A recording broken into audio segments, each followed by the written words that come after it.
করে করে লাশ নামানো লাগছে স্যার, কিন্তু গুলি করলে মরে একটা, আহত হয় একটা, একটাই যায় স্যার, বাকিটি যায় না। এটা হলো স্যার সবচেয়ে বড় আতঙ্কের এবং মানে দুশ্চিন্তার বিষয়। নামাইছে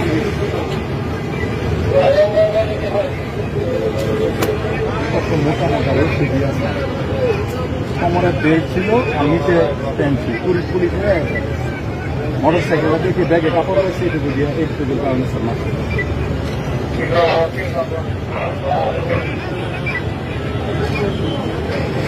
এই মুহূর্তে যখন 16 তারিখ করার কথা আসে, প্রথমে জড়িয়ে বলে যে সৃষ্টি হয়েছিল স্যার, 16 তারিখের পর সবে মাত্র যে ভিডিওটি দেখছেন, এই ভিডিওটি দেখার পর আপনার অনুভূতি কি? আপনি কি মনে মনে চিন্তা করছেন আপনি একটি স্বাধীন দেশে বাস করছেন? এটা কি একটি গণতান্ত্রিক দেশ? এরা কি আইন শৃঙ্খলা রক্ষাকারী বাহিনী পুলিশ? তিনি কি স্বরাষ্ট্রমন্ত্রী যার হাতে পুরো আইন, পুরো দেশের নিরাপত্তার ব্যবস্থা তুলে দাও? হয়তো বা হ্যাঁ, উত্তরটা হ্যাঁই হতে পারে, কারণ তারাই এই সংশ্লিষ্ট কাজে নিয়োজিত। কিন্তু প্রশ্ন হচ্ছে, যারা এই কাজে নিয়োজিত তাদের হাতেই কেন খুন হচ্ছে?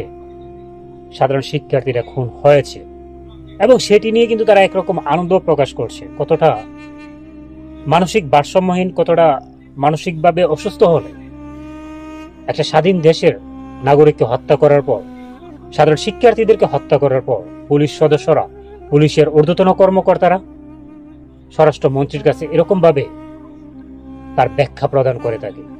আপনি একজন সাধারণ নাগরিক, আমি একজন সাধারণ নাগরিক, আপনিও স্বাধীন দেশে বাস করেন, আমি স্বাধীন দেশে বাস করি, কিন্তু আমাদের স্বাধীনতা কোথায়?